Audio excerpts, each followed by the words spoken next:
சொற்பொழிவாளர் திரு ரா. குறிஞ்சிவன் அவர்களை பற்றிய சிறு குறிப்பு. புல முதன்மையர், வளர்தமிழ் புலம், பேராசிரியர் மற்றும் துறை தலைவர், அயல்நாட்டு தமிழ் கல்வித்துறை, தமிழ் பல்கலைக்கழகம், தஞ்சாவூர். பணி அனுபவம் 27 ஆண்டுகள். கல்வி தகுதி MA Tamil, MPL Tamil, BEd Tamil, PhD Tamil. முனைவர் பட்ட ஆய்வு புலம்பெயர்ந்த இந்திய தமிழர் மலாயா வாழ்விலும் இலக்கியமும். அனுபவம் 20 ஆண்டுகள். அயல்நாட்டு முனைவர் பட்டம், ஆய்வு நெறியாளர், அயலக மொழிகள் மற்றும் தொடர்புத்துறை, உத்தரா பல்கலைக்கழகம், மலேசியா. அயல்நாட்டு தமிழ் கல்வித்துறை, தமிழ் பல்கலைக்கழகம். அயல் நாடுகளில் தமிழ் கல்வி. அயல் நாடுகளில் வாழும் தமிழர்களுக்கு தமிழினம் மற்றும் தருவதற்காக தமிழக அரசின் நிதி நல்கையை பெற்று இதுவரை மலேசியா, மொரிஷியஸ், மியான்மர், தென்னாப்பிரிக்கா, அமெரிக்கா ஆகிய நாடுகளில் ஏறத்தாழ 1200 ஆசிரியர்களுக்கு தமிழ் கற்றல் பயிற்சியை அளித்துள்ளார்கள். மேலும் பிஜி, பிரிட்டிஷ் கயானா ஆகிய நாடுகளில் வாழும் தமிழர்களுக்கு தமிழை அடிப்படை நிலை பயிற்சியாக கற்பிக்க தமிழக அரசின் நிதி நல்கை பெற்று ஒப்புதலை பெற்றுள்ளார்கள். இவர் வெளியிட்டுள்ள நூல்கள்: நிலம் கடந்த தமிழர், புத்தகங்களால் புலரும் வாழ்வு, புலம்பெயர்ந்த கம்பன், கம்ப நதிக்கரையினிலே, மலாயா தமிழர் சரித்திரம், மலேசிய பேச்சு தமிழ் வரலாறு, கேட்டிருப்பாய் காற்றே, வாசிக்க மறந்த வரலாறு, மானுடம் பாடிய வானம்பாடிகள். நிலவரை படங்கள், மொழியாக்கம், மத்திய மனித மேம்பாட்டு அமைச்சக வெளியீடு. பன்னாட்டு கருத்தரங்கம்: மலாயா தமிழர், மொரிஷியஸ் தமிழ் இலக்கியம், மலாயா தமிழ் வரலாறு, புலம்பெயர்ந்த இந்திய தமிழர் வாழ்வியல், தென்கிழக்காசிய நாடுகளின் தமிழர் வரலாறு, குடிபெயர்ந்த இந்திய தமிழர் இலக்கியம், 2ஆம் உலகப் போரில் மலேசியா தோட்டப்புற தமிழர் பங்கு போன்ற பல விருது. இலங்கை மலைய இந்திய தமிழ் வாழும் இலக்கியமும், இலங்கை சாகித்ய அகாடமி விருது, திருக்குறள் அறம், திருவள்ளுவர் மன்றம், இலங்கை தேயிலை தோட்ட தமிழரும் மொழி காப்பும், சயாம் பர்மா மரணாயில் பாதை காட்டு மயானத்தில் தமிழர் பங்கு, தமிழ் கற்றலில் புதிய போக்குகள், அனைத்துலக தமிழ் முழக்கம், துபாய் தமிழ் சங்கம், பன்னாட்டு பரப்பில் தமிழ் இலக்கிய போக்குகள், மலேசியா, மொரிஷியஸ் தமிழாசிரியர் பயிற்சி பயிலரங்கம், மொரிஷியஸ் தமிழ் பேச்சுக்கலை தமிழ் வளர்ச்சி மையம், மியான்மர், எல்லா காலத்திற்கும் சிலப்பதிகாரம், சிட்னி தமிழ் இலக்கிய மன்றம், பன்னாட்டு கருத்தரங்கம், ஆஸ்திரேலியா. திருக்குறளில் மேலாண்மை கூறுகள், கொழும்பு தமிழ் சங்கம், இலங்கை. இவ்வளவு ஆற்றலையும் பெற்றுள்ள அதற்காக பெற்ற விருதுகள்: ஆளாள சுந்தரம் விருது 1989, சின்னசாமி பிள்ளை பரிசு 1990, எத்திராஜ் பிள்ளை விருது 1990, மெக்ரைன் பரிசு 1991, பாரதி இலக்கிய சுடர் விருது 2012, பாவேந்தர் இலக்கிய விருது 2015, சிறந்த ஆவணப்பட இயக்குனர் விருது 2015, சிறந்த ஆவணப்பட இயக்குனர் விருது 2015, இந்தோனேசிய உலக தமிழ் திரைப்பட விழா, தோழர் முத்துசாமி நினைவு பரிசு 2016, தமிழ்நாடு கலை இலக்கிய பெருமன்றம், ஆசா ஞானசம்பந்தம் விருது சென்னை கம்பன் கழகம் 2017, செம்மொழி செல்வர் விருது உலகத்தமிழ் கழகம், மொரிஷியஸ் 2018, ஆய்வு செல்வர் விருது வேளாளர் கல்லூரி, ஈரோடு 2019, ஈர்ப்புமிகு கல்வியாளர் விருது சிங்கப்பூர் 2021, கல்வி சாதனையாளர் விருது ராம்கோ சிமெண்ட்ஸ் மற்றும் ராஜபாளையம் மணிமேகலை மன்றம், ராஜபாளையம் 2022, தமிழ் இயல் விருது உறவு சுரங்கம், கிருஷ்ணா ஸ்வீட்ஸ் அமைப்பு 2023, சர்வதேச ரவீந்திரநாத் தாகூர் விருது இந்திய அரசு, Pudhu Delhi, best speaker of the year 2024, Vijay TV தொலைக்காட்சியின் நீயா நானா தொடர்களில் சிறந்த பேச்சாளருக்கான விருது. இவ்வளவு விருதுகளையும் பெற்ற தமிழ் புலமை பெற்ற திரு ரா. குறிஞ்சிவேந்தன் அவர்கள், ஒன்றே கடவுள், உணர்வே பிரம்மம், அறிவே சர்க்குரு, சர்க்குருவே கடவுள். எல்லாம் வல்ல குருவருளின் திருவருளாலே தாம்பரம் சர்க்குரு ஸ்ரீ அகண்ட பரிபூரண சச்சிதானந்த சர்க்குரு சுவாமிகளின் 79ஆம் ஆண்டு மகா குரு பூஜை திருவிழாவிலே உலகம் உற்று நோக்கின்ற இந்த பெருவிழாவிலே தனிப்பெரும்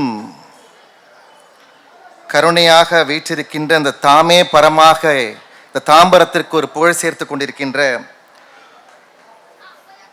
இந்த மகானுடைய சன்னிதானத்திலே நிகழ்கின்ற 79ஆம் ஆண்டு மகா குரு பூஜையில் பொதுவாக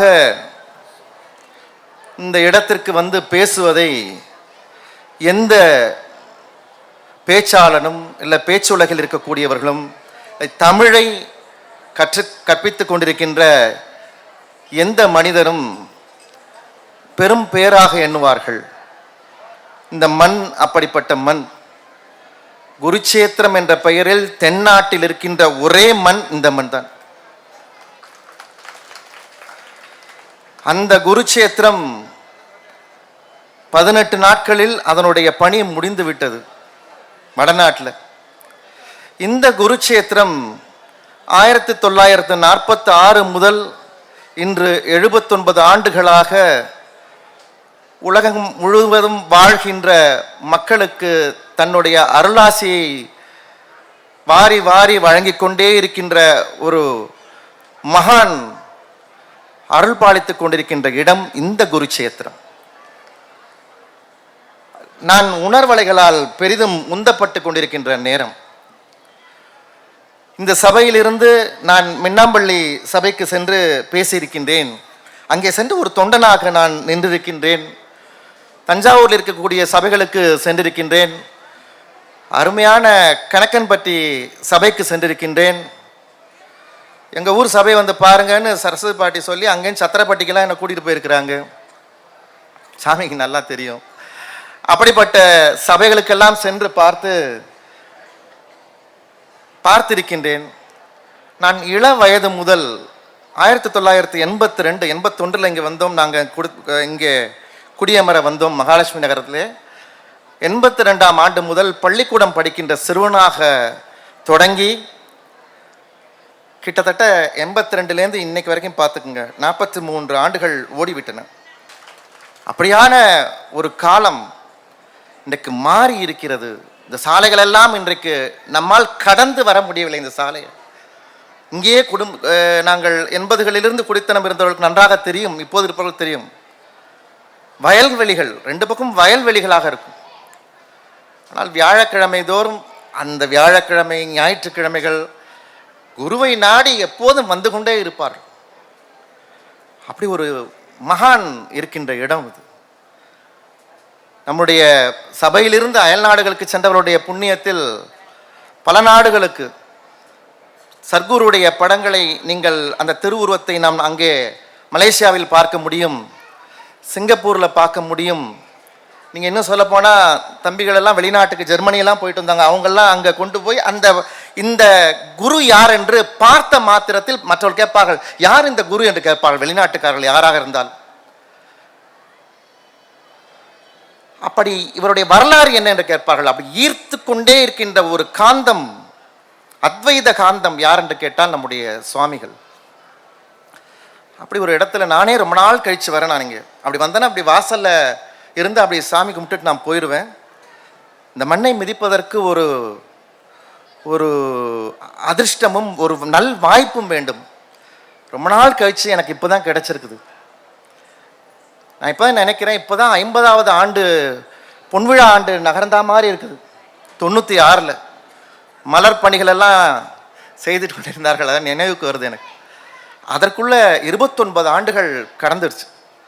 30 ஆண்டுகள்ன்றது ஒரு வாழ்க்கையில் ஒரு பெரிய சுழற்சி. 30 ஆண்டுகள் வாழ்ந்தவனும் இல்லை, 30 ஆண்டுகள் வீழ்ந்தவனும் இல்லைன்னு சொல்லுவாங்க. ஒருத்தர் 30 ஆண்டுகள் கீழே இருந்தானா அவன் அடுத்து மேலே போறான்னு அர்த்தம்னு சொல்லுவாங்க. அதுக்குன்னு மேலே இருக்கவங்களாம் கீழே வர போறாங்கன்னு அர்த்தம் கிடையாது.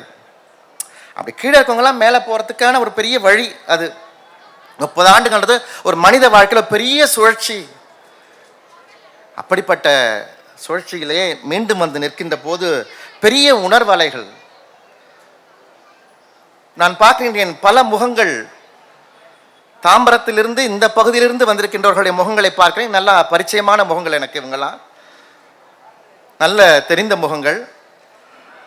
இதில் நம்முடைய கணக்கம்பட்டி சபையிலேருந்து வந்திருக்கவங்க, மின்னாம்பள்ளி சபையிலேருந்து வந்திருக்கவங்க, தஞ்சாவூர் சபையிலேருந்து வந்திருக்கக்கூடிய பல பேருடைய முகங்களை பார்க்கின்றேன்.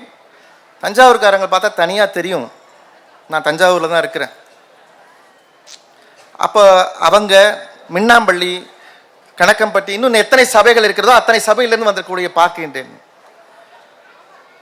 சுவாமிகள் ரொம்ப அருமையா அத்வைதம்னா என்னன்றதுக்கு ரொம்ப அருமையா ஒரு எடுத்துக்காட்டை நம்முடைய சுவாமிகள் சொன்னாங்க. 2 பேருடைய அருள் உரைகளும் ரொம்ப எவ்வளவு அழகா இருந்தது. இந்த காலத்துக்கு ஏற்றாற் போல, இந்த தலைமுறைக்கு ஏற்றாற் போல மிக அருமையாக சொன்னாங்க. பல இடங்களில் நம்ம அப்படி பார்க்க முடியாது. ரொம்ப ஹைடெக் சாமிகளை மட்டும்தான் பார்க்க முடியும். ஆனால் இங்கே வந்துட்டா அவர்கள் குருபரனுடைய தொண்டர்களாக இந்த சுவாமிகள் எல்லாம், சாதுக்கள் எல்லாம் வந்து அருளாசி வழங்குகின்ற ஒரு மண் இந்த மண். உட்கார்ந்து இவ்வளோ அழகாக கேட்குற மக்களை வேற எங்கேயுமே பார்க்க முடியாதுங்க. இங்கே இருக்கவங்க முகத்தை பார்க்க மாட்டாங்க, கையில் இருக்கிற செல்லை தான் பார்க்க மாட்டாங்க, அந்த சொல்லை பார்க்க மாட்டாங்க. அவங்களுக்கு பாண்டியன் ஸ்டோர்ஸ் கூப்பிடும் பார்க்க. இங்கே மனசு இருக்காது பொதுவாக. அது வெவ்வேறு தொலைக்காட்சி தொடர்களெல்லாம் அவங்கள அழைச்சிக்கிட்டு ஈர்த்துக்கிட்டே இருக்கும். ஆனால் இந்த மண்ணில் காலெடுத்து வைத்தவர்கள், அத்வைதத்திலே தங்களை அர்ப்பணித்தவர்களாக வந்து அமர்ந்திருக்கின்ற அருட்காட்சியை, திருக்காட்சியை நான் பார்க்கின்றேன். அவர்களெல்லாம் வணங்கி மகிழ்கின்றேன். அதான் அந்த அந்த வாழையடி வாழையென வந்த திருக்கூட்ட மரபு என்று வள்ளல் பெருமானார் சொல்வார். அது மாதிரி இந்த அகண்ட பரிபூர்ண சச்சான சபையுடைய தொண்டர்கள் வாழையடி வாழையென வந்த திருக்கூட்ட மரபு. ரொம்ப பெரியவங்கெல்லாம் ஒரு 30 வருஷமா இருந்தவங்கலாம் இல்லை இப்போ. ஆனால் அவங்களுடைய பிள்ளைகள் எல்லாம் பார்க்குறேன், அவங்க வழி வழியாக அப்படியே இந்த ரிலே ரேஸ் ஓடுவாங்க, தொடர் ஓட்டம் ஓடுறவங்க என்ன பண்ணுவாங்க, கையில் ஒரு கோல் மாதிரி எடுத்துக்கிட்டு ஓடி போய் அடுத்தவன்கிட்ட கொடுத்துட்டு அப்படியே நின்றுடுவாங்க. அடுத்தவன் எடுத்துக்கிட்டு ஓடி போய் அடுத்தவன்கிட்ட கொடுப்பான், அவன் நின்றுடுவான். அது மாதிரி தலைமுறை தலைமுறையாக இந்த குருவுடைய திருவுருளை தங்கள் குடும்பங்களுக்கு கொடுத்த கூட்டம், திருக்கூட்டம் நம்முடைய அகண்ட பரிபாலன சச்சிதானந்த சபையுடைய திருக்கூட்டம். வேற வேற நம்ம வழிபாட்டு இங்கே வந்துட்டா இயல்பாகவே நம்ம மனம் வந்து மற்ற வழிபாடுகளை ஒப்பிட்டு பார்க்கிறது. சாத்திரம் சடங்குகளுக்குள்ளெல்லாம் எப்படிலாம் நம்ம விழுந்து கிடக்கின்றோம்ன்றத நம்முடைய சுவாமிகள் அருமையாக சொன்னாங்க. நீங்கள் எங்கே போனாலும் கோரிக்கைகளோட தான் போகிறோம். கோயிலுக்கு போவதற்கும் சபைக்கு வருவதற்கும் நிறைய வித்தியாசம் இருக்கு. கோயிலுக்கு போகிறதுக்கும் சபைக்கு வர்றதுக்கும் நிறைய வித்தியாசம் இருக்கு. இங்கே வந்திருக்கிற மக்கள் யாருக்குமே எந்த கோரிக்கையும் இல்லை. குருநாதா இந்த வருஷம் நான் அந்த நிலத்தை வாங்கணும்னு யாரும் வந்து கேட்க மாட்டாங்க. குருநாதா இந்த பையன் இதில் பாஸ் பண்ணணும் அதெல்லாம் சொல்ல மாட்டாங்க. இவங்க வீட்டில் கல்யாணம் ஆகணும் அதெல்லாம் ஒன்றுமே இல்லை. குருநாதான் வந்து அந்த திருநீரை அப்படி எடுத்துட்டு ஒரு நிமிஷம் அங்கேருந்து அந்த மகா சன்னிதானத்தில் நின்று கண்ணீர் மல்க தங்களையே கரைச்சிட்டு போவாங்க. இயல்பாக அவங்க வாழ்க்கையில் நடக்க வேண்டியதான் நடந்துக்கிட்டே இருக்கும். மனு போடுற வேலையே இங்கே கிடையாது. ஆனால் கோயிலுக்கு போகும்போதே நம்ம என்ன பண்ணுறோம், நான் அடுத்த முறை வரணும்னா நான் நிச்சயமாக எனக்கு இந்த அமெரிக்காவுடைய H1B விசா கண்டிப்பாக கிடைச்சதுன்னா வருவேன். இவன் சாமியே த்ரெட்டன் பண்ணுறான், பயமுறுத்துறான். கடவுளை நாம் காப்பாற்ற வேண்டும் ஏன் சுவாமி சொன்னார்னு இப்போதான் எனக்கு புரியுது. சாமியை மிரட்டுகின்ற ஒரு, என்னுடைய கோரிக்கை நிறைவேறிச்சுன்னா உனக்கு 108 தேங்காய் உடைக்கிறேன், என்னுடைய கோரிக்கை நிறைவேறிச்சுன்னா நான் நடந்து வரேன், என்னுடைய கோரிக்கை நிறைவேறலைன்னா நீங்கள் போக மாட்டீங்களா? உங்கள் டிமாண்டை கேன்சல் பண்ணிட்டாரா கடவுள்? ஆனால் கோவிலுக்கு போவதற்கும் சபைக்கு வருவதற்கும் எவ்வளவு வித்தியாசம்னு. இந்த அத்வைதம் என்னன்னு நீங்கள் பெரிய பெரிய ஃபிலாசபர்கிட்ட போய் இந்த பேராசிரியர்கள்ட்ட, பல்கலைக்கழகத்தில் கூடிய பேராசிரியர்கள்ட்ட போய் கேட்டிங்கன்னா சொல்ல மாட்டாங்க. நானும் ஒரு பேராசிரியர், அதனால நான் உண்மையை சொல்கிறேன். சுவாமிகளுக்கு மட்டும்தான் தெரியும் அதெல்லாம். சாதுக்களுக்கு தெரியும் அத்வைதம்னா என்னன்னு விளக்கி சொல்கிறதுக்கு. ஆனால் அந்த ஃபிலாசபி படித்தவங்களுக்கு கூட நீங்கள் ஃபிலாசபினா என்னன்னு சொல்ல தெரியாது. ஆனால் நம்ம சபையில் எப்படி தெரியுமா, இங்கே இருக்கக்கூடிய பொறுப்பில் இருக்கக்கூடிய பெரியவர்களை கேட்டால் அத்வைதம் என்றால் என்ன கையில் வச்சுட்டு போய் செஞ்சுட்டு இருக்க வேலையை கீழே வச்சுட்டு அப்படியே சொல்லி தருவாங்க, சொல்லுவாங்க. இந்த மக்களை கேட்டால் நீங்கள் சாதாரணமாக இருப்பாங்க, அப்படி மூலையில் அப்படி உட்காந்துருப்பாங்க, சும்மா ஒரு தோளில் ஒரு துண்டை போட்டு பேசாமல் இருப்பாங்க. ஐயா அத்வைதனா என்னன்னு கேட்டு பாருங்களேன், பட்டால்னு சொல்லுவாங்க. சாமி என்ன சொல்லியிருக்கு தெரியுமா அப்படின்னு பட்டுன்னு சொல்லுவாங்க. உலகிலுள்ள உணவதனை உண்ணாதிருப்பதல்ல உபவாசம் என்ற குருவே, ஜீவாத்மா பரமாத்மே வாசமே உபவாசம் என்றுரை செய்த குருவே. இதாங்க உபவாசம்னு, நீங்க இதானே அத்வைதம். காலையிலேருந்து ஒரு பொழுதுன்னு ஒன்று இருக்குங்க நம்ம ஊரில். ஒரு பொழுதுன்னு ஒன்று இருக்கு. இந்த ஒரு பொழுதுனா ஒரு பொழுது மட்டும் சாப்பிட்றதுன்னு அர்த்தம் நமக்கு தெரிஞ்ச வரைக்கும். ஆனால் அது எப்படி தெரியுமா ஆயிடுச்சுங்க இப்போ? எனக்கு தெரிஞ்ச ஒரு 30 வருஷமா அப்படித்தான் இருக்கு. ஒரு பொழுது மட்டும் சோறு சாப்பிட்றது, மிச்சம் 2 பொழுதும் டிஃபன் சாப்பிட்றது, அதான் ஒரு பொழுது. சாமி எவ்வளோ அழகா சொல்லியிருக்காங்க பாருங்க. நீங்க அத்வைதம்னா என்னன்றத இங்கே உள்ள சர்க்குரு போதமாக இப்படி அப்படியே எடுத்துக்கிட்டே தான் வந்தேன் நான். இதுக்குள்ள எங்க பார்த்தாலும் நான் ஏதாவது மேடைகளுக்கு பேசும்போது எடுத்துக்கிட்டு நான் உள்ள அப்படியே குறிப்பு எடுத்துக்கிட்டே பேசுவேன். நீங்க கடவுள்னா யார் அது சொல்றதுக்கு உங்களுக்கு ஒரு பெரிய உலகத்துல பெரிய வேதம் வேண்டாம், நம்முடைய போதம் போதும். இதுதான் நம் வேதம், இதுதான் நம் வேதம். சாமி வணக்கம். என்ஜாமி நல்லா இருக்கீங்களா? வாங்க சாமி. அந்த சுத்த அத்வைத கீதம் இருக்கு பாருங்க, அதுல எடுத்து பார்த்தீங்கன்னா அருமையா நல்ல மருந்து சுகம் நல்கும் நல் வைத்திய நாதன் தருகின்ற மருந்து. எது மருந்து? சாப்பிட்றதுக்கு முன்னாடி ஒரு 2 மாத்திரை, சாப்பிட்டதுக்கு முன்னாடி 6 மாத்திரை, நடுராத்துல ஏஞ்சி 12 மாத்திரை, சாப்பாடு மாதிரி மாத்திரையும் மாத்திரை அளவுக்கு சாப்பாடையும் சாப்பிட்றது. இப்போ அந்த மருந்து இல்லை, இது வேற மருந்துன்றத நம்முடைய குருச்சேத்திரத்துக்கு வந்தால் தெரியும், சபைகளுக்கு சென்றால் தெரியும். அதுதான் எந்த எதிர்பார்ப்பும் இல்லாத இந்த மக்களுடைய வாழ்க்கையை இந்த குருச்சேத்திர மண் சொல்கின்றது. நான் ஒரு தொடுகுறி சாஸ்திரம் மாதிரி சொல்லல, அதுதான் அந்த மகான். நீங்க அவருடைய வாழ்க்கையை பற்றி சொன்னாங்க. நீங்க இங்க அவர் எங்க புறப்பட்டாரு, எங்கிருந்து வந்தாரு, நீங்க அவர் போகிற பாதையெல்லாம் பார்த்தீங்கன்னா வடநாட்டில் போறாரு, காசிக்கு போறாரு, பூரிக்கு ஒரிசா போறாரு, இது அப்படியே ஆந்திராவுக்குள்ள போறாரு, கேரளாவுடைய வடக்கு தெற்கு கிழக்கு எல்லா பகுதிக்குள்ளேயும் போறாரு சுவாமிகள். திடீர்னு பார்த்தா யாழ்ப்பாணத்தில் போய் நிற்கிறாங்க கப்பல் ஏறி போய், அங்கிருந்து திருப்பி இறங்கி வந்து கடலூருக்குள்ள அப்படியே இறங்கி நாகப்பட்டினத்தில் இறங்கி நடைபாதையாகவே கடலூர் வேதாரண்யம் போறது, கடலூருக்கு வர்றது, எங்கு பார்த்தாலும் சென்று வருகிறார்கள். ஆனால் சென்ற இடத்துல நடுக்காடு பெரும் பெரும் காடுகளுக்குள்ளே நடக்கின்றார்கள் சுவாமிகள். ஆனால் சென்ற இடத்துல எல்லாம் எங்கேயும் போய் அவங்க ஆசிரமத்தில் தங்கலங்க. யாரோ ஏழைகள் வீட்டு திண்ணையில் அப்படியே போய் படுத்திருக்கிறாங்க. அந்த வீட்டில் இருக்கக்கூடிய புண்ணியவதிகளும் அந்த வீட்டில் கூடிய புண்ணியவான்களும் பார்த்து ஐயோ சாமி வந்திருக்காங்க, முகத்தை பார்த்த உடனே அவர்கள் ஆஹா ஒரு மகான் வந்திருக்கிறார், அவர் முகத்தை பார்த்த உடனே அவர்களுக்கு தெரிந்திருக்கும். நீங்க இந்த படத்துல பார்க்கும் பொழுதே இல்ல நேரா அங்க பார்க்கும் பொழுதே உங்களுக்கு அந்த உள்ள தெரியும் ஒளி. நாங்க இங்க இருக்கும்போது நேரா இந்த நீளமான இருக்கக்கூடிய இந்த கூடத்துக்குள்ள போனா அங்க ஒரு வரைந்த ஓவியம் இருக்கும். நீங்க இந்த பக்கம் நின்று பார்த்தா உங்களை பார்க்குற மாதிரி இருக்கும், அந்த பக்கம் நின்று பார்த்தா உங்களை பார்க்குற மாதிரியே இருக்கும். பேர அனுபவத்தை தரும். அது அந்த ஓவியர் அப்படி நினைச்சு வரைஞ்சாரான்றதெல்லாம் நமக்கு தெரியாது. ஆனால் சுவாமிகளுடைய பார்வை எப்போதும் நம்ம மேல் இருக்கிறது.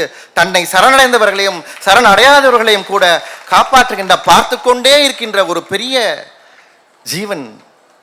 ஆனந்தன்றது ரொம்ப பெருசு. மகிழ்ச்சியை விட ஆனந்தன்றது ஒரு உயர்ந்த சொல். மகிழ்ச்சியை விட சந்தோஷத்தை விட உயர்ந்த சொல் ஆனந்தம். அப்ப இதுல இருந்து ஒரு விஷயம் தெரியுது. என்னன்னு கேட்டீங்கன்னா, இந்த உலகில் உண்மையான பரம்பொருளை காண்பதற்கு நமக்கு சத்குரு சச்சிதானந்தர் சுவாமிகளை போல நம்முடைய மேடையில் வீற்றிருக்கின்ற சாதுக்கள் இன்றைக்கு நம்ம இடத்தில் இருக்கிறார்கள். இப்படிப்பட்டவர்களை போல இந்த அகண்ட பரிபூர்ண சச்சிதானந்த சபையை போல இந்த அலுவல் நிலையில் இருக்கக்கூடிய இவர்களை போல நமக்கு வழிகாட்டுவதற்கு அவர்கள் இருக்கிறார்கள். இந்த பாதையில் சென்றால் நாம் பரம்பொருளை பார்க்கலாம். பரம்பொருளை பார்க்க முடியாது, பரம்பொருளை நாம் பூரணமாக அனுபவிக்கலாம். இங்க தமிழ்ல ஒரு இது உண்டு, மாதா பிதா குரு தெய்வம்னு. அதுக்கு காலங்காலமா நமக்கு சொல்லிட்டு இருக்கிற ஒரே விளக்கம் என்னன்னு கேட்டீங்கன்னா, முதல்ல உலகத்துல அம்மா தெய்வம், அப்புறம் அப்பா தெய்வம், மூணாவது ஆசிரியர் தெய்வம். இப்போ ஒரு பயிலும் சொல்ல மாட்டான் ஆசிரியர் தெய்வம்னு. உலகத்திலே முதல் வில்லன் யாருன்னு கேட்டா ஆசிரியர் சொல்லுவா. வகுப்புல ஆசிரியர், வீட்டுல அப்பா. கடைசியாதான் தெய்வம் கடவுள் அப்படின்னுவான், தெய்வம்னு சொல்றான். ஆனா அதுக்கு பெரிய ஞானிகள்லாம் வேறொரு அர்த்தம் கொடுக்குறாங்க.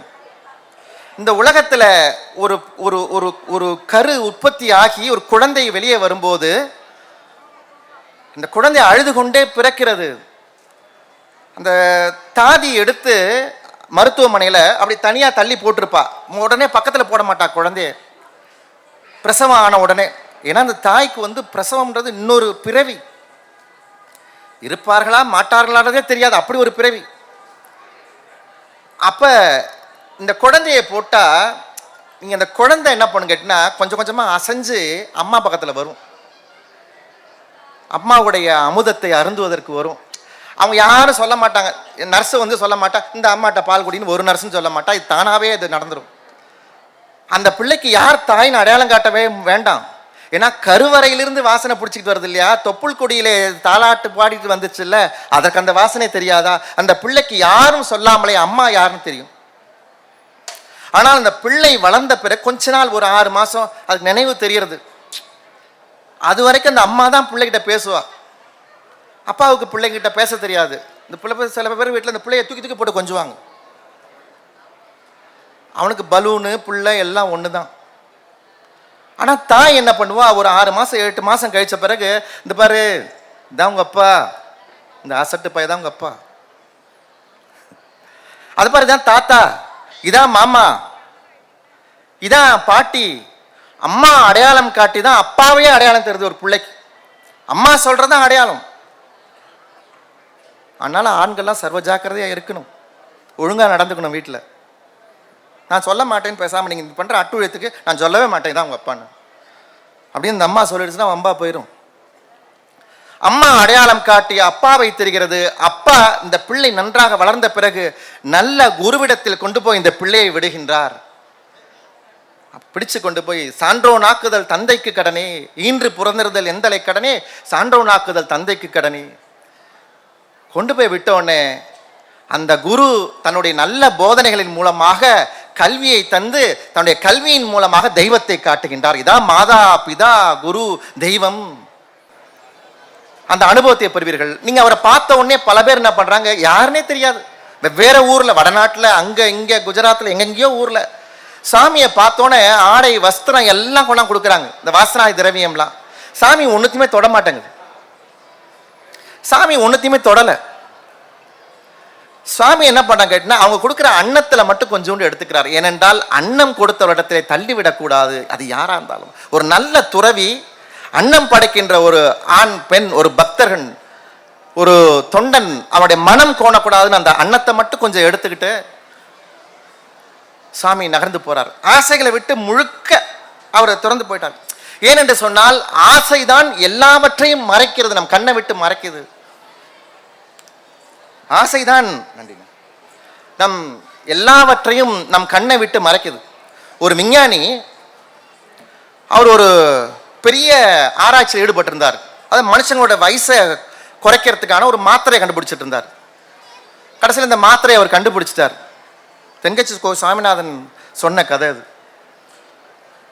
அவர் மாத்திரையை கண்டுபிடிச்சு, அந்த மாத்திரை பார்த்தீங்கன்னா ஒரு மாத்திரையை சாப்பிட்டா 5 வயசு குறைஞ்சிரும்.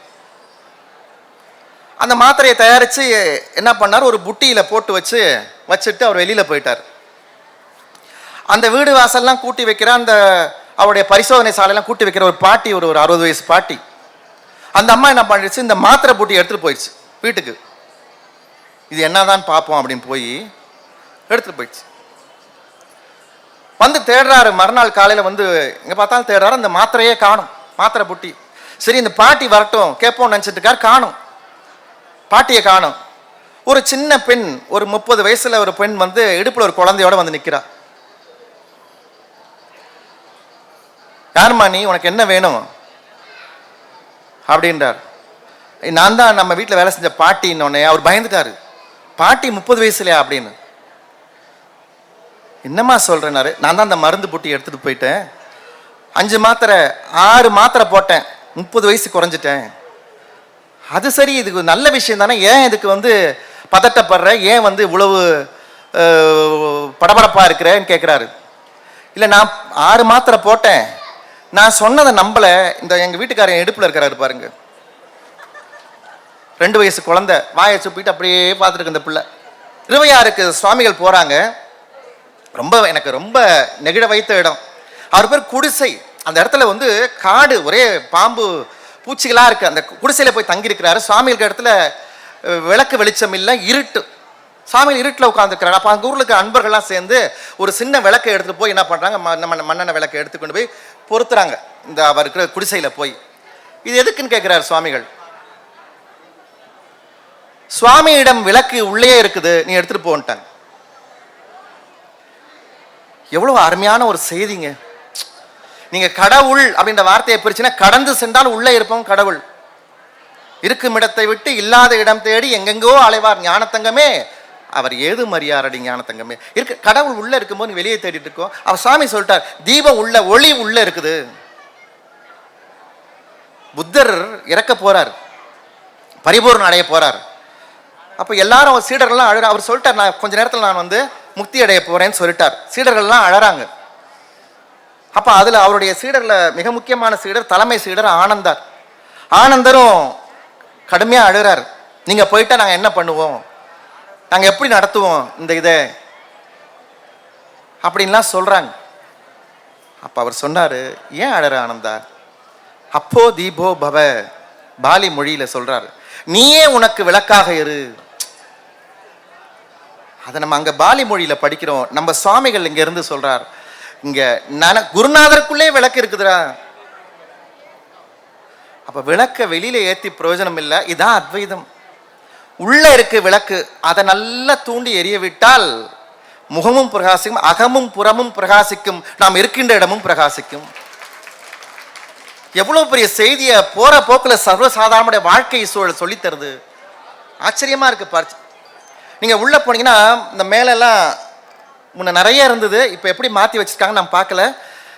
நிறைய சுவாமிகளுடைய அவருடைய அருமையான அந்த மொழிகளை எல்லாம், அமுத மொழிகளை எல்லாம் அங்கே அந்த காலத்தில் மரத்தில் அழகாக வெள்ளை வண்ணத்தில் எழுதியிருப்பாங்க. அந்த வெள்ளை பெயிண்டில் பார்க்குறதுக்கு ரொம்ப அழகாக இருக்கும். நம்ம இப்போ அது இங்கே வந்துருச்சுன்னு சொல்கிறாங்க. அம்மா ரொம்ப மகிழ்ச்சிங்கம்மா, தியான மண்டபத்துக்கு வந்துருச்சு. அது அதில் ரொம்ப அருமையாக என் மனசை விட்டு அகலவே அகலாத ஒரு அமுத மொழி என்ன தெரியுங்களா? சொல்ல போனால் இந்த கீழை தத்துவம், ஓரியன்டல் ஸ்டடீஸ்ன்னு சொல்லுவாங்க ஆங்கிலத்தில். இந்த ஆசியாவுடைய ஒட்டுமொத்த தத்துவமே அதுதான். இப்போ தன்னை அறியும் அறிவு, சுவாமிகள் கூட சொன்னாங்க, பேசும்போது சொன்னாங்க சுவாமிகள், தன்னை அறியும் அறிவு, தன்னை அறிவது அறிவு, பின்னை அறிவது பேய் அறிவுன்னு அதில் இருக்கும். அது மனசை விட்டு மாறவே இல்லை. நன்றி. பின்னை அறிவதெல்லாம் பேய் அறிவுன்னு. வாழ்க்கை முழுக்க நம்முடைய போராட்டம் எதில் இருக்குன்னு கேட்டால், என்ன அவன் புரிஞ்சுக்கல, புருஷனை பொண்டாட்டி சொல்கிறாங்க, பொண்டாட்டி புருஷனை சொல்கிறாங்க, மகனை அப்பா சொல்கிறாங்க, அம்மா பொண்ணாங்க, மாறி மாறி மாறி மாறி உலகத்தில் சொல்லிக்கிட்டே இருக்கக்கூடிய வார்த்தை. மேனேஜர் கீழே வேலை செய்கிறவனை புரிஞ்சுக்கல, கீழே வேலை செய்கிறவன் மேனேஜரை புரிஞ்சுக்கல, யாரையும் புரிஞ்சுக்கல. சாமி தான் ஒரு கேள்வி கேட்குறாரு, ஏன் நீ அடுத்தவனை புரிஞ்சுக்கிறதுக்கு முயற்சி பண்ணுற? முதல்ல நீ உன்னை புரிந்து கொண்டால், தன்னை அறியும் அறிவு, நோ தை செல்ஃப்னு ஆங்கிலத்தில் பேர். நீ உன்னை அறிந்து கொண்டால் நீ பிறரை இயல்பாகவே அறிந்து கொள்வாய். இவ்வளோ பெரிய ஞானத்தை சொன்னவர் அவர் தான். நீங்கள் நம்ம என்ன செய்கிறோம் நமக்கே தெரியாது. அது போதும், உன்னை மறக்காத வேண்டும். யாரும் டிமாண்ட் பண்ணல இருக்கக்கூடியவங்க யாரும் எனக்கு அதைத்தா இதத்தா வீடு தா வாசல் தான் கேட்கல. உன்னை மறக்காத வரம் வேண்டும்னு சர்க்குருவை பார்த்து கேட்கின்ற தொண்டர்கள் கூட்டம் இந்த கூட்டம். இதை வழி வழியாக பிள்ளைகளுக்கும் சொல்லுங்கள். இந்த திருவருளை அவர்களுக்கு, குருவருளையும் திருவருளையும் அந்த பிள்ளைகளுக்கும் சொல்லுங்கள். ஏனென்றால் இந்த உலகம் போர்களாலும் பிரிவினைகளாலும் பொய்யான போலி ஆன்மீகத்தாலும் சூழப்பட்டிருக்கின்ற அந்த பொழுதிலே உண்மையான ஆன்மீகவாதிகள் வழி வழியாக வந்திருக்கின்ற சர்க்குருவுடைய தொண்டர்களாகி நீங்கள் தான். இந்த சன்னிதானம் தான், இந்த அகண்ட பரிபூர்ண சச்சிதானந்த சபைதான். நீங்கள் அடுத்த தலைமுறைக்கு நம் சர்க்குருவுடைய போதத்தை, அந்த வேதத்தை எடுத்து சொல்லுங்கள். உங்கள் பிள்ளைகள் உலகத்தை வாழ வைப்பார்கள், நம் பிள்ளைகள் உலகத்தை வாழ வைப்பார்கள். வாய்ப்பிற்கு நன்றி கூறி அமைகின்றேன். நன்றி, வணக்கம். அடுத்ததாக சுவாமி ஈஸ்வரானந்தா அவர்கள் உத்தண்டி சுத்தானந்தா ஆசிரம